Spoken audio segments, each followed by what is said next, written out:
አሜሪካኖቹ ተጨንቀዋል፣ አውሮፓውያን ግራ ተጋብተዋል። ታላቁን የኖቤል የሰላም ሽልማት ሲያበረክቱለት ስለተሰራው ሳይሆን ለወደፊት ለመስራት ሞራልና አቅም እንዲሆነው በሚል ያበረክቱለት እንደነበር ያውቁታል። በኤርትራና በኢትዮጵያ መካከል ለ20 ዓመታት ጦርነትም ሰላምም የሌለበትን ጭጋጋማ ፖለቲካ የሚገፍ ተስፋ ባዩ ጊዜ በዚያ ሽልማት ተስፈንጥሮ ለሀገሩም ለቀጠናውም ሰላም ለማምጣት ይችላል ከሚል ተስፋ ተነስተው ታላቁን ሽልማት እንዳበረከቱለት ይታወሳል።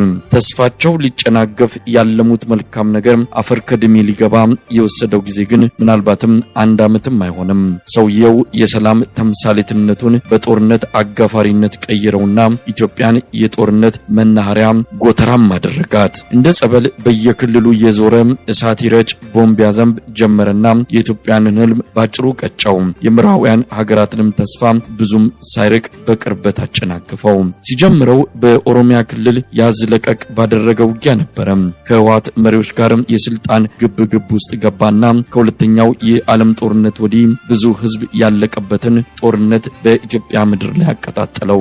ያ ከሚሊዮን በላይ የጨረሰው የትግራዩ ጦርነት ጋብ ባለማግስት ወደ ተረኛው ክልል የጦርነቱን ጸበል ጻዲቅ ይዞ ገባ፣ ወደ አማራ ክልል። ከአማራ ክልል የሚተርፍ ሰራዊት የሚኖረው ከሆነ ቀጣዩን ጽዋ የምታወጣው የሶማሌ ክልል እንደምትሆን ይገመታል።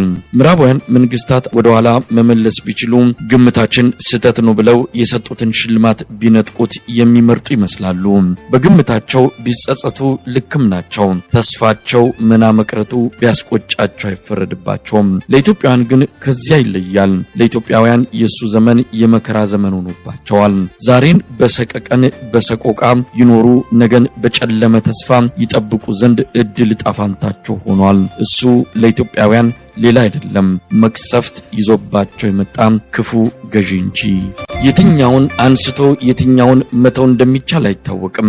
የትግራይ እናት ልቧ ተሰብሯል። የአማራ እናት እያቃሰተች ነው። የኦሮሚያ እናት ሐዘን አጉብጧታል። የአፋር አባት የመከራ ሰማይ እንደ እንቅብ ተደፍቶበታል። የሶማሌው አባት በሰቆቃ ብዛት ጉልበቱ ዝሏል። እዚህም እዚያም ሲቃው በርክቷል። የጦርነት ዛሬ ያለበት የንጹሃንን ደም ለቆሌው የሚገብር ሰው ሲከፋው የሚደሰት ሲደሰት የሚከፋው ገዢ የተፈናጠጠባት ሀገር ኢትዮጵያ አንዱን መከራ ተገላገልኩ ስትል ሌላ ግዙፍ የመከራ ዘመን ላይ አረፈችና በአራቱም አቅጣጫ ዋይታ የለቅሶ ድምጽ ያስተጋባባታል።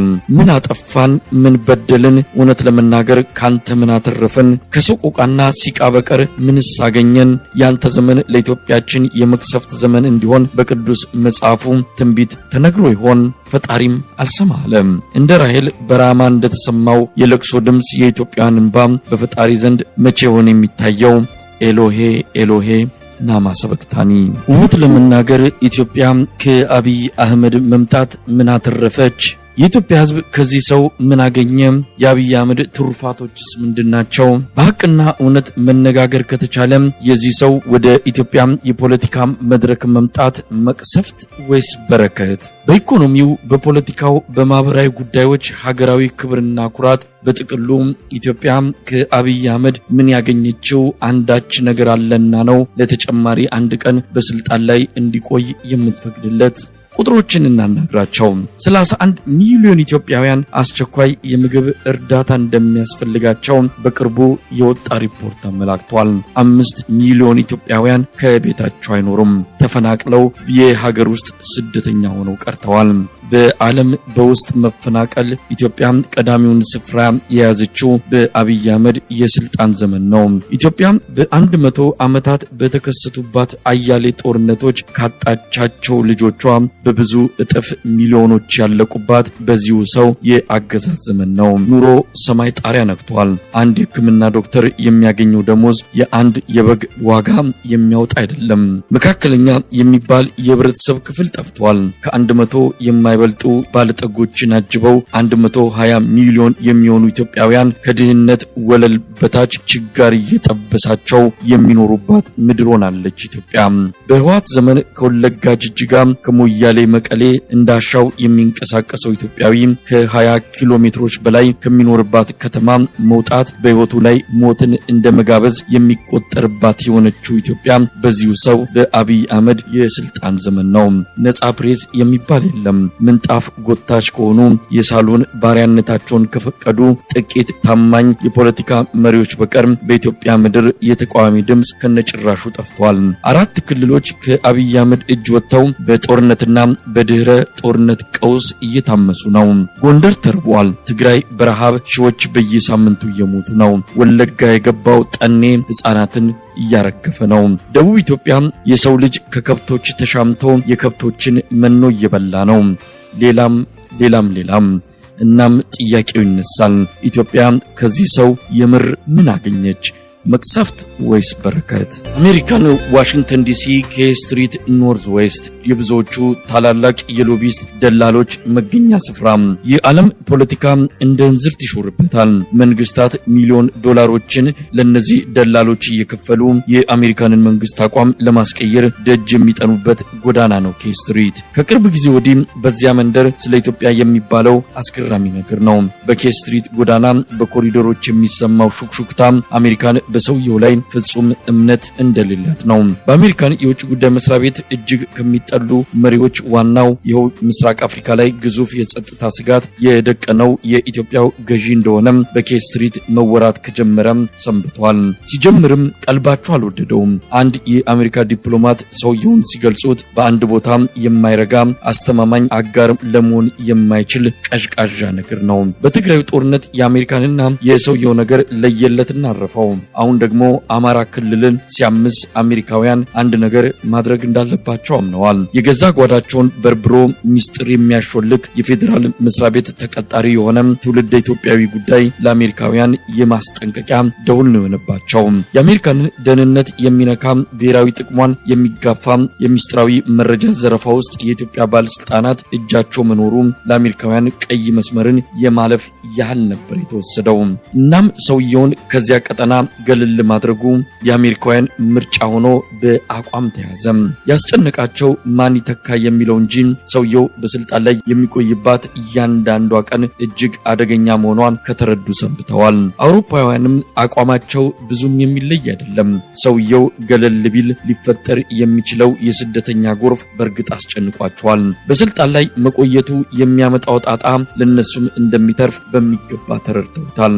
የጨነቃቸውም የሆነው እንዴትና በማን ይቀየር? ለኢትዮጵያውያን ይህ ጥያቄ የቅንጦት ነው። የሉና ጉዳያቸው አይደለም።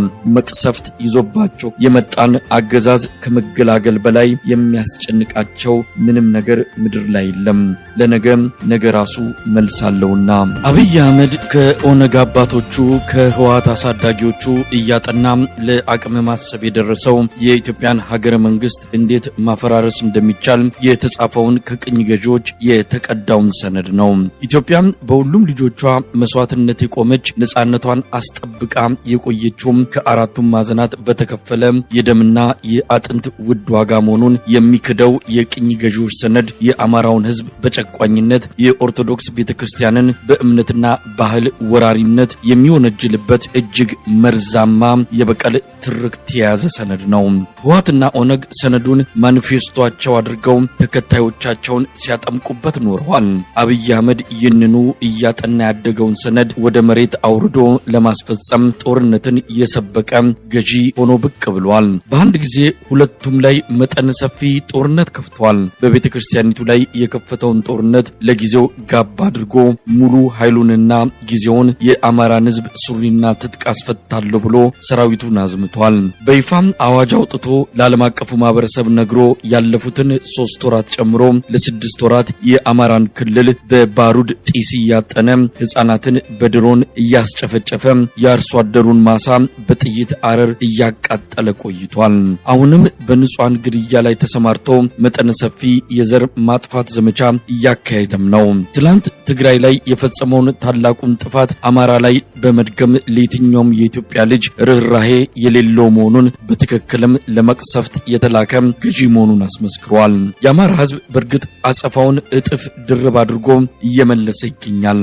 ዛሬ ቆሞ እጅን አጣጥፎ መሞትን አሸንፏል። ከደጃፉ ሊገድለው ለመጣ ምላሹ ከኔ ሞት በፊት አንተ ትቀድማለህ ሆኗል። ከ5 ወራት በኋላ የአማራ ህዝብ ከተከላካይነት ወደ አጥቂነት ተሸጋግሯል።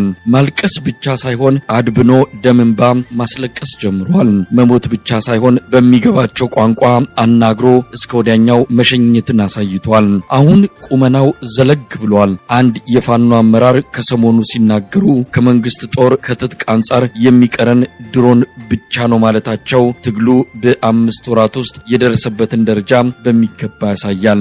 የፋኖ ትግል ከአማራ ክልል ወጥቶ ሌላውን ጭቁን ህዝብ አስተባብሮ ወደ አዲስ አበባ የሚገባበትን ምዕራፍ ተጠግቷል። ኢትዮጵያ ላይ የመጣውን መቅሰፍት ለማጥፋት በእርግጥም ጊዜው እየቀረበ ይመስላል። የቅኝ ገዢዎች ሰነድ የሚቀዳደድበትና የሚቃጠልበት ቀን ከምን ጊዜውም በላይ ደጃፋችን ደርሷል።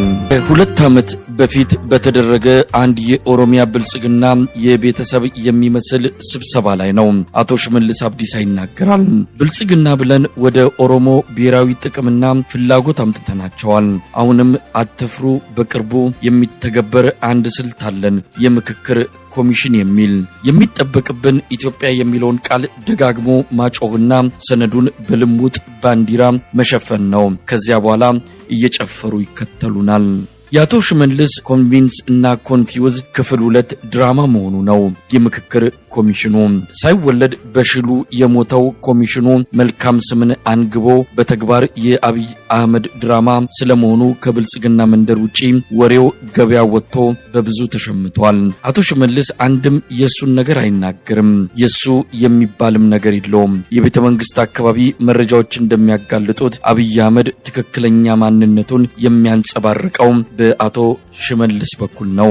እነዚያም የአቶ ሽመልስ አደገኛ የአደባባይ ንግግሮች ባለቤትነታቸው የአብይ አህመድ ስለመሆኑ ከእርግጠኝነት በላይ የሚገልጹት የቅርብ ሰዎች አብይ አርቲፊሻል ኢትዮጵያዊ አርበኛ መሆን ሲፈልግ ራሱ ወጥቶ ይናገራል። በልቡ የሚንተከተከውን የዘረኝነት ትርክት ደግሞ በአቶ ሽመልስ አንደበት እንዲነገር ያስደርጋል ብለው ይገልጻሉ። እንዲህ አይነት በአደባባይ መናገርን የማይፈልጉትን የሚናገርላቸው ሰው የነበራቸውና ያላቸው የዓለማችን መሪዎች ብዙዎች ናቸው። አቶ ሽመልስ የምክክር ኮሚሽኑ ቁጥር 2 ኮንቪንስና ኮንቪውዝ ድራማ መሆኑን በሹክሹክታ ሲናገር ያለ ፍቃድ አልነበረም፣ እንደመጣለትም አይደለም። አብይ አህመድ ሳይፈቅድለት የሚናገራት አንዲት ቃል እንደሌለች የምናውቅ ብዙ ማለት የምንችል ይመስለኛል። በሚቀጥለው ዓመት እሬቻን በቀይ ባህር ላይ እናከብራለን ሲል አብይ አህመድ ቀይ ባህር የህልውናችን መሰረት ነው በሚል ላዘጋጀው የማዘናጊያ ዲስኩር መንደርደሪያ እንዲሆን የአብሪ ጥይት ያህል አስቀድማ የተተኮሰች ንግግር መሆኗ ግልጽ ነው። ስለ ምክክር ኮሚሽኑ ብዙ ማለት የሚያስፈልግ አይመስልም። የአብይ አህመድ ማደንዘዣ መድኃኒት ስለመሆኑ አያሌ ማሳያዎችን ዘርዝሮ መግለጽ ይቻላል። በአጭሩ